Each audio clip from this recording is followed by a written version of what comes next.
안녕하세요. 저는 올해 68살 된 김성준이라고 합니다. 제 이야기를 시작하기 전에 먼저 말씀드리고 싶은 것이 있습니다. 제가 지금 겪고 있는 이 외로움이 누군가에게는 위로가 되길 바랍니다. 저는 34년 동안 건축 설계 사무소에서 일했습니다. 처음에는 작은 회사의 설계 보조로 시작해서 나중에는 중견 건축 사무소의 실장까지 올랐죠. 아내 미영 씨를 만난 건 제가 29살 때였습니다. 친구의 소개로 만난 그녀는 당시 은행에서 일하고 있었어요. 첫눈에 반했다고 하면 거짓말일 것 같고요.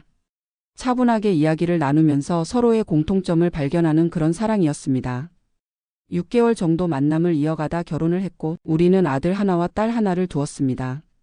아내는 우리 아이들이 초등학교에 들어갈 때쯤 은행을 그만두고 전업주부가 되었어요.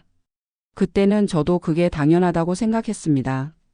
아내는 항상 집안일을 완벽하게 해냈고 아이들 교육에도 열성적이었습니다. 저는 회사 일에 전념하며 승진도 하고 가족들에게 안정적인 생활을 제공했죠. 그렇게 우리는 평범하지만 행복한 가정을 꾸려갔습니다. 아이들이 대학을 졸업하고 각자의 길을 찾아갈 때 아내와 저는 노후를 어떻게 보낼지 자주 이야기했습니다. 성준 씨, 우리 나중에 아이들 다 독립하면 제주도로 내려가서 살까요? 아내는 바다가 보이는 조그만 집에서 살기를 꿈꿨습니다. 저는 그 꿈을 이루어주고 싶었어요. 하지만 세상 일이 항상 계획대로 되진 않더군요. 제가 62살 때 퇴직을 했습니다. 34년간 일한 회사를 떠나는 건 생각보다 훨씬 더 힘들었어요. 매일 아침 출근하던 습관이 몸에 배어 있는데 갑자기 그 일상이 사라지니 허전함이 크더군요. 퇴직금으로 1억 8천만 원을 받았습니다. 적지 않은 금액이었지만 남은 인생을 생각하면 충분하지 않았죠. 다행히 회사 다닐 때 국민연금을 꾸준히 납부해서 매달 125만 원의 연금을 받게 되었습니다. 아내도 은행에서 일했던 기간 동안 연금을 납부해서 48만 원을 받았고요. 둘을 합치면 173만 원. 여기에 제가 모아둔 적금과 퇴직금 일부를 금융상품에 투자해 매달 60만 원 정도의 추가 수입이 있었습니다. 그렇게 매달 230만 원 정도로 생활하면서 우리는 서울 근교의 아파트에서 조용한 노후를 보내고 있었습니다. 아이들은 각자 결혼해서 멀리 살고 있었지만 한 달에 한 번 정도는 얼굴을 보곤 했죠. 퇴직 후 처음 6개월은 정말 행복했습니다. 아내와 함께 여행도 다니고 미뤄두었던 취미생활도 시작했어요. 저는 목공예를 배우기 시작했고 아내는 오랫동안 하고 싶어 했던 수채화를 배웠습니다. 그때 아내가 문득 이런 말을 했어요. 성준 씨, 우리 참 행복하게 살았죠? 저는 무심코 대답했습니다. 그럼 앞으로도 쭉 행복하게 살 거야. 그 말이 우리의 마지막 대화가 될 줄은 몰랐습니다. 그날 밤 아내는 갑자기 뇌출혈로 쓰러졌습니다. 119 구급대원들이 빠르게 도착했지만 병원에 도착하기 전에 아내는 이미 의식을 잃었고 결국 다음 날 아침 세상을 떠났습니다. 너무나 갑작스러운 일이었습니다. 아침에 함께 웃으며 이야기했던 사람이 저녁이 되자 이 세상 사람이 아니게 되었습니다. 장례를 치르는 나흘 동안 저는 로봇처럼 움직였습니다. 아이들이 옆에서 많이 도와주었지만 마음속으로는 아무것도 받아들일 수 없었습니다. 장례를 마치고 집으로 돌아온 순간 처음으로 현실을 직면하게 되었습니다. 40년 가까이 함께 살던 사람이 갑자기 사라진 빈집. 아내의 물건들, 아내의 냄새, 아내의 흔적들이 그대로 남아있는데 아내만 없는 그 공간에서 저는 숨을 쉴 수가 없었습니다. 미영아, 어디 갔어? 집 안을 헤매며 아내를 불렀습니다. 물론 대답은 돌아오지 않았죠. 그때부터 제 인생은 완전히 달라졌습니다. 식사 시간이 되면 자연스럽게 뭐 먹을까? 라고 물으려다가 말을 멈추곤 했습니다. TV에서 웃긴 장면이 나오면 옆을 돌아보았지만 거기엔 아무도 없었습니다. 집안일도 문제였습니다. 아내가 모든 것을 완벽하게 해왔기 때문에 저는 세탁기 돌리는 법도 밥 짓는 법도 제대로 몰랐습니다. 딸이 와서 기본적인 것들을 가르쳐 주었지만 혼자서 모든 것을 하는 건 쉽지 않았습니다. 그렇게 무기력한 나날을 보내다가 문득 깨달았습니다. 이렇게 살면 나도 곧 아내를 따라갈 거야. 그래서 저는 무언가를 시작해야겠다고 결심했습니다. 첫 번째로 한 일은 목공예 교실에 다시 나가는 것이었습니다. 처음에는 모든 사람들의 동정 어린 시선이 견디기 힘들었습니다. 하지만 시간이 지나면서 그들은 저를 그냥 한 사람으로 대해주기 시작했고 저도 조금씩 마음의 여유를 찾아갔습니다. 두 번째로 한 일은 아내가 하던 수채화를 배우기 시작한 것입니다. 아내의 흔적을 따라가면서 그녀를 기억하고 싶었습니다. 처음에는 손이 너무 뻣뻣해서 제대로 그림을 그릴 수 없었지만 시간이 지나면서 조금씩 나아졌습니다. 셋째로 한 일은 동네 탁구 교실에 등록한 것입니다. 혼자 있는 시간을 줄이고 싶었거든요. 이렇게 바쁘게 지내면서 저는 조금씩 아내 없는 삶에 적응해 갔습니다. 하지만 여전히 가장 힘든 시간은 집에 돌아와 혼자 밥을 먹는 시간이었습니다. 텅 빈 식탁에서 혼자 밥을 먹으며 아내와 나눴던 일상적인 대화가 얼마나 소중했는지 깨달았습니다. 오늘 목공의 수업에서 작은 의자를 만들었어. 내일은 날씨가 좋대. 공원에 산책 가면 좋겠다.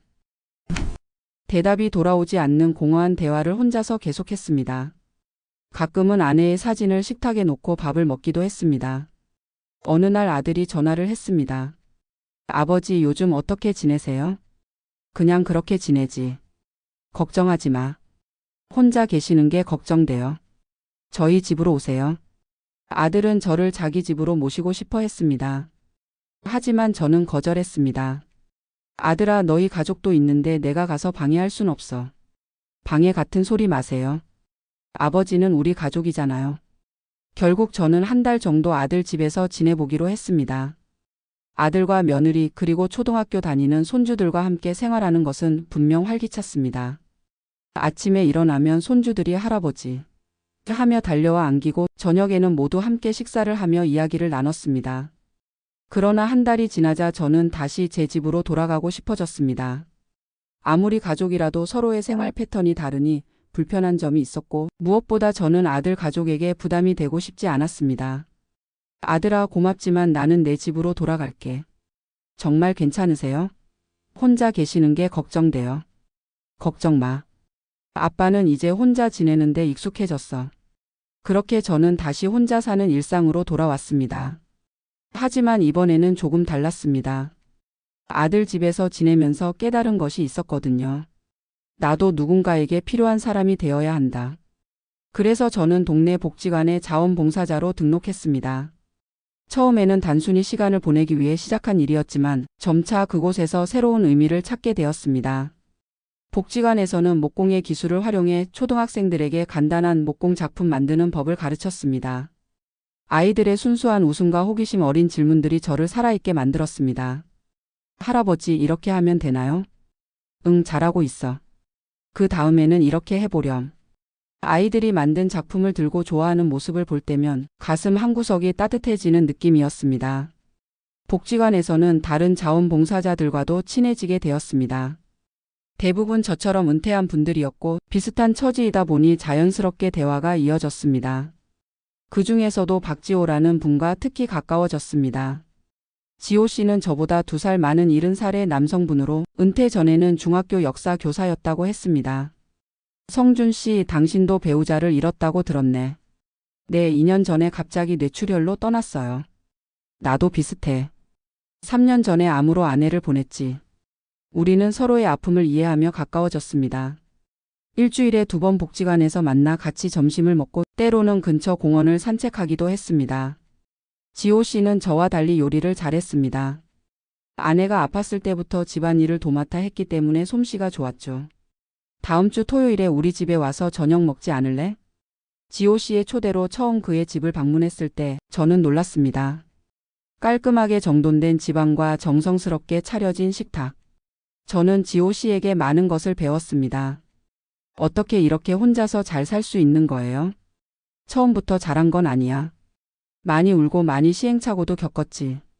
지호 씨는 제게 간단한 요리법부터 집안일 하는 방법까지 친절하게 알려주었습니다.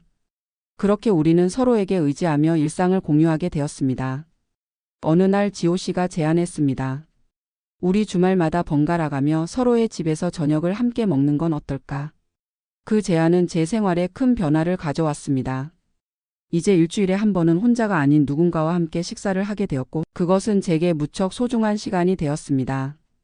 복지관에서의 활동과 지호 씨와의 교류는 제 삶에 새로운 활력을 불어넣었지만 여전히 저는 밤이 되면 혼자였습니다. 텅 빈 침대에 누워 천장을 바라보며 아내와 함께했던 시간들을 회상하곤 했습니다. 미영아, 나 요즘 목공 가르치러 복지관에 다녀. 아이들이 정말 귀여워. 미영아, 오늘은 지호 씨가 김치찌개를 해줬어. 내가 해주던 맛과는 달랐지만 맛있더라. 대답 없는 독백이 계속되었습니다. 시간이 흐르고 아내가 떠난 지 3년이 되었을 때 저는 문득 깨달았습니다. 내가 정말 그리워하는 건 아내가 아니라 대화할 상대인지도 몰라. 그 생각은 제게 약간의 죄책감을 주었습니다. 하지만 동시에 현실을 직시하게 해주었죠. 저는 아내를 사랑했고 지금도 그립습니다. 하지만 제가 매일 힘들어하는 이유는 단순히 대화 상대가 없다는 것이었습니다. 누군가와 일상을 나누고 생각을 공유하고 웃고 떠들 수 있는 그런 관계. 인간은 결국 사회적 동물인가 봅니다. 이 깨달음은 제가 더 적극적으로 사람들과 교류하는 계기가 되었습니다. 복지관에서의 활동을 주 이틀에서 주 4일로 늘렸고 목공예뿐만 아니라 다른 프로그램에도 참여하기 시작했습니다. 노래교실, 컴퓨터 교실, 건강체조 등 다양한 활동을 통해 여러 사람들을 만났습니다. 그 중에는 저처럼 배우자를 잃은 분들도 있었고 평생 혼자 사신 분들도 있었습니다. 특히 노래교실에서 만난 이순자 씨는 특별한 존재가 되었습니다. 순자 씨는 65살의 여성분으로 남편과 이혼하고 20년 넘게 혼자 살아온 분이었습니다. 혼자 사는 게 얼마나 힘든지 알아요. 하지만 시간이 지나면 익숙해져요. 순자 씨의 말에는 깊은 위로가 담겨 있었습니다. 그녀는 제게 혼자 살아가는 지혜를 많이 알려주었습니다. 밥은 꼭 테이블에 앉아서 드세요. 침대나 소파에서 먹으면 우울해져요. 매일 아침 일어나서 계획을 세우세요. 작은 일이라도 목표가 있어야 해요. 뉴스만 보지 말고 코미디 프로도 보세요. 웃음이 약이에요. 이런 조언들이 저를 조금씩 변화시켰습니다. 저는 더 이상 아내 없는 삶을 한탄하기보다는 지금 제가 할 수 있는 일에 집중하기 시작했습니다. 어느 날 복지관 관장님이 저를 불렀습니다. 김성준 씨, 혹시 우리 복지관에서 정식으로 일해보실 생활의요? 제가요? 하지만 저는 자원봉사자인데. 어르신들이 김 선생님 목공 수업을 아주 좋아하세요. 주 5일 와서 일하실 수 있으면 계약직으로 모시고 싶습니다. 그것은 예상치 못한 제안이었지만 저는 기쁜 마음으로 수락했습니다. 월급은 많지 않았습니다. 주 25시간 근무에 월 95만 원 정도였지만 저에게는 돈보다 중요한 것이 있었습니다. 나는 아직 누군가에게 필요한 사람이다. 그 생각이 저를 아침마다 일어나게 했습니다. 목공 수업을 위한 교환을 만들고 재료를 준비하고 학생들의 작품을 평가하는 일은 제게 큰 보람을 주었습니다. 그리고 뜻밖의 일이 생겼습니다. 복지관에서 진행한 지역 노인 공예 대회에 제 학생들의 작품이 출품되었는데 그중 한 작품이 대상을 받은 것입니다. 김성준 선생님 덕분입니다. 정말 감사합니다. 학생들이 기뻐하는 모습을 보며 저는 눈물이 날 것 같았습니다. 아내가 살아 있었다면 얼마나 자랑스러워했을까 하는 생각이 들었습니다. 미영아, 내가 이제 선생님이 되었어. 내가 보면 믿겠어? 그날 밤 저는 오랜만에 편안하게 잠들 수 있었습니다. 꿈에서 아내를 만났습니다. 아내는 미소를 지으며 말했습니다. 성준 씨, 잘하고 있어요. 이제 혼자서도 잘 살 수 있죠? 꿈속에서 저는 고개를 끄덕였습니다. 응, 걱정하지 마. 나 이제 괜찮아. 그 꿈 이후로 저는 조금 더 평온한 마음을 갖게 되었습니다. 아내는 더 이상 없지만 그녀의 사랑과 기억은 여전히 제 안에 살아있다는 것을 깨달았습니다. 복지관에서 일한 지 1년이 지났을 때 지호 씨가 흥미로운 제안을 했습니다. 성준 씨, 우리 쉐어하우스 해볼까? 쉐어하우스요? 그래, 우리 같은 독거노인들이 한 집에 모여 사는 거야. 각자 방은 따로 있고 거실과 부엌만 공유하는 거지. 처음에는 낯선 개념이었지만 점차 그 아이디어가 마음에 들기 시작했습니다. 혼자 사는 것보다는 누군가와 공간을 나누는 것이 경제적으로도 정서적으로도 도움이 될 것 같았습니다. 그렇게 저와 지호 씨, 그리고 복지관에서 만난 또 다른 두 분과 함께 4명이 모여 쉐어하우스를 시작했습니다. 우리는 지하철역 근처에 큰 빌라를 임대했고 각자 방 하나씩을 사용하며 거실과 부엌을 공유했습니다. 처음에는 적응하기 어려웠습니다. 오랫동안 혼자 살다 보니 타인과 공간을 공유하는 것이 불편하기도 했습니다. 하지만 시간이 지나면서 우리는 서로의 생활 패턴을 존중하는 방법을 배웠고 자연스럽게 가족 같은 분위기가 형성되었습니다. 매일 저녁 함께 식사를 하고 주말에는 번갈아가며 요리를 담당했습니다. TV를 보며 웃고 떠들기도 하고 때로는 진지한 대화를 나누기도 했습니다. 무엇보다 더 이상 밤에 혼자 있지 않아도 된다는 것이 큰 위안이 되었습니다. 화장실에 가다 쓰러져도 도와줄 사람이 있다는 안도감, 아침에 일어나면 인사를 나눌 수 있는 사람이 있다는 기쁨, 그런 작은 것들이 제 삶의 질을 크게 향상시켰습니다. 셰어하우스 생활이 1년쯤 지났을 때 우리는 더 큰 도전을 시작했습니다. 우리 작은 텃밭을 가꿔볼까요? 집 근처에 공동 텃밭을 임대해서 상추, 고추, 토마토 등을 심기 시작했습니다. 땅을 일구고 씨앗을 심고 물을 주는 과정은 생각보다 힘들었지만 그만큼 보람도 컸습니다. 첫 수확을 했을 때의 기쁨은 말로 표현할 수 없었습니다. 우리가 직접 기른 채소로 만든 저녁 식사는 그 어떤 고급 레스토랑 음식보다 맛있었습니다. 이렇게 4명이 모여 사니까 월세도 절약되고 좋네요. 맞아요. 혼자 살 때보다 난방비도 훨씬 적게 들고 경제적인 이점도 컸습니다. 월세와 공과금을 나눠내니 부담이 줄었고 식재료도 대량으로 구매해서 나누니 절약이 되었습니다. 아이들도 우리의 셰어하우스 생활을 좋아했습니다. 이제 저 혼자 있는 것을 걱정하지 않아도 되니 안심이 된다고 했죠. 아버지 이렇게 지내시니 정말 좋아 보여요. 그래 나도 만족해. 혼자 있을 때보다 훨씬 재미있어. 셰어하우스 생활 2년 차에 우리는 작은 여행을 계획했습니다. 다 같이 제주도로 4일 여행을 떠난 것입니다. 아내와 함께 가고 싶었던 제주도를 다른 친구들과 함께 가는 것이 처음에는 이상했지만 새로운 추억을 만드는 것도 의미 있다고 생각했습니다. 제주도의 푸른 바다를 보며 저는 아내에게 말했습니다. 미영아, 나 제주도에 왔어. 너와 함께 오지 못해서 미안해. 바람이 불어오는 것 같았습니다. 마치 아내가 괜찮아 잘 지내고 와요라고 말하는 것처럼요. 그 여행은 우리 모두에게 특별한 시간이었습니다. 같은 연령대의 친구들과 함께하니 걸음 속도도 비슷하고 관심사도 맞았습니다. 우리는 오름을 천천히 오르고 해변을 거닐고 맛있는 음식도 함께 즐겼습니다. 저는 가끔 아내가 함께했더라면 하는 생각이 들었지만 동시에 지금 이 순간도 소중하다는 것을 느꼈습니다. 제주도에서 돌아온 후 우리의 셰어하우스 생활은 더욱 돈독해졌습니다. 서로를 더 깊이 이해하게 되었고 작은 갈등들도 대화로 해결해 나갔습니다. 처음에는 그저 외로움을 달래기 위해 시작한 셰어하우스였지만 어느새 우리는 서로에게 없어서는 안 될 존재가 되었습니다. 제가 68살이 된 지금 아내를 잃은 지 6년이 지났습니다. 처음 몇 년간은 정말 힘들었지만 지금은 새로운 삶의 방식을 찾았습니다. 아내 없이 사는 법을 배운 것이 아니라 다른 방식으로 사람들과 연결되는 법을 배운 것이죠. 복지관에서의 일은 계속하고 있습니다. 이제는 목공예뿐만 아니라 그림 수업도 가르치고 있어요. 아내가 하던 수채화를 배워서 이제는 다른 사람들에게 가르치게 되었다니 인생은 정말 예측할 수 없습니다. 셰어하우스 멤버 중 한 분이 건강 문제로 요양원에 가게 되어 새로운 멤버가 들어오기도 했습니다. 처음에는 적응이 쉽지 않았지만 이제는 또 다른 가족이 되었습니다. 가끔 아이들이 손주들을 데리고 놀러 오기도 합니다. 4명의 할아버지가 있는 집이니 아이들에게는 놀이동산 같은 곳이죠. 할아버지, 오늘은 무슨 장난감 만들어 주실 거예요? 오늘은 작은 자동차를 만들어 볼까? 아이들의 웃음소리가 집안에 가득할 때면 저는 행복을 느낍니다. 물론 여전히 아내가 그립습니다. 특별한 날이나 우리의 결혼 기념일에는 더욱 그 빈자리가 크게 느껴지죠. 그럴 때면 저는 아내의 사진을 보며 이야기를 나눕니다. 미영아, 오늘은 우리가 만난 지 45주년이네. 벌써 그렇게 됐어. 하지만 이제는 그 그리움이 저를 완전히 무너뜨리지 않습니다. 그리움과 함께 살아가는 법을 배웠기 때문입니다. 지난해에는 복지관에서 주최한 노인 문화축제에서 우리 셰어하우스 이야기를 발표할 기회가 있었습니다. 제가 직접 우리의 경험을 이야기했죠. 혼자 살게 되었을 때 가장 힘든 것은 말벗이 없다는 것이었습니다. 함께 웃고 이야기할 사람, 일상을 나눌 사람이 없다는 것이 저를 가장 외롭게 했습니다. 하지만 용기를 내어 밖으로 나왔고 여러분과 같은 새로운 친구들을 만났습니다. 그리고 지금은 셰어하우스라는 새로운 형태의 가족을 이루어 살고 있습니다.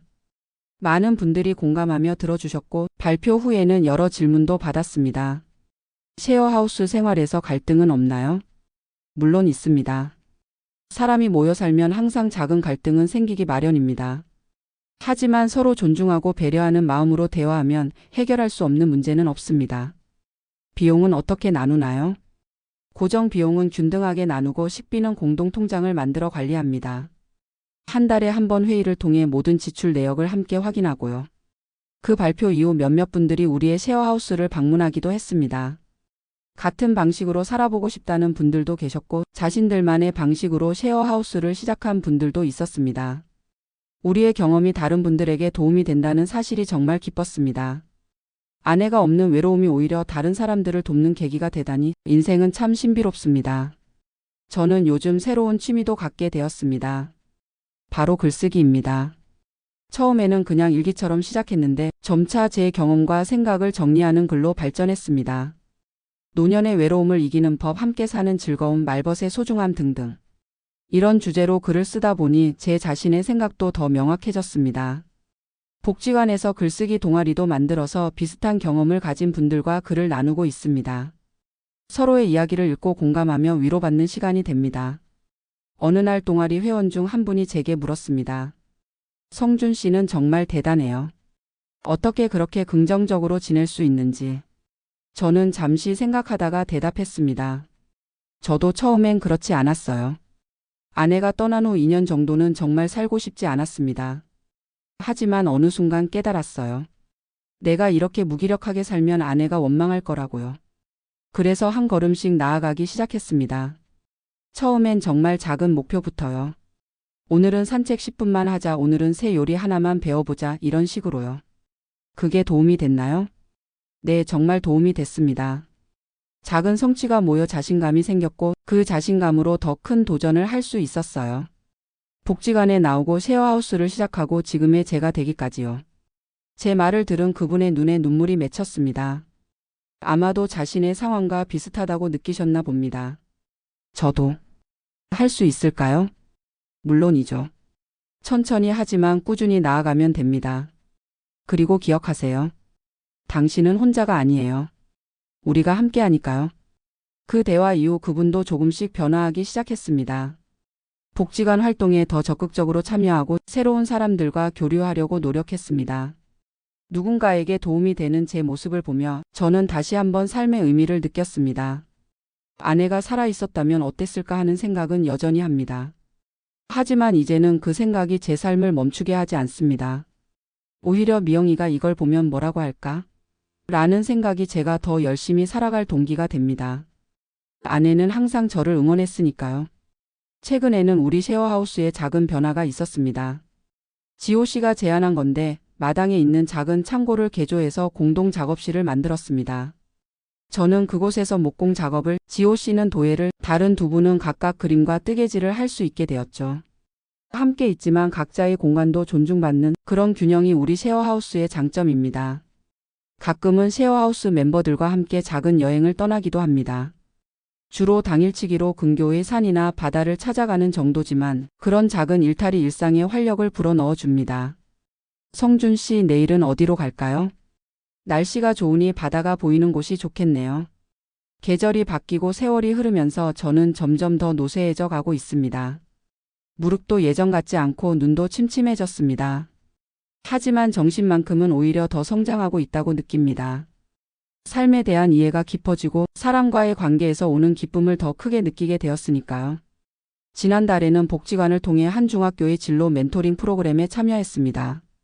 학생들에게 건축 설계사의 일과 제 인생 경험을 이야기해주는 자리였습니다. 처음에는 요즘 아이들이 노인의 이야기에 관심이 있을까 걱정했는데 의외로 학생들은 진지하게 경청해 주었습니다. 할아버지, 가장 행복했던 순간이 언제예요? 한 학생의 질문에 저는 잠시 생각에 잠겼습니다. 글쎄, 여러 순간이 있었지만 아내와 함께 아이들이 태어났을 때, 내가 설계한 첫 건물이 완성되었을 때, 그리고 지금 너희들과 이렇게 이야기를 나누는 이 순간도 행복한 것 같구나.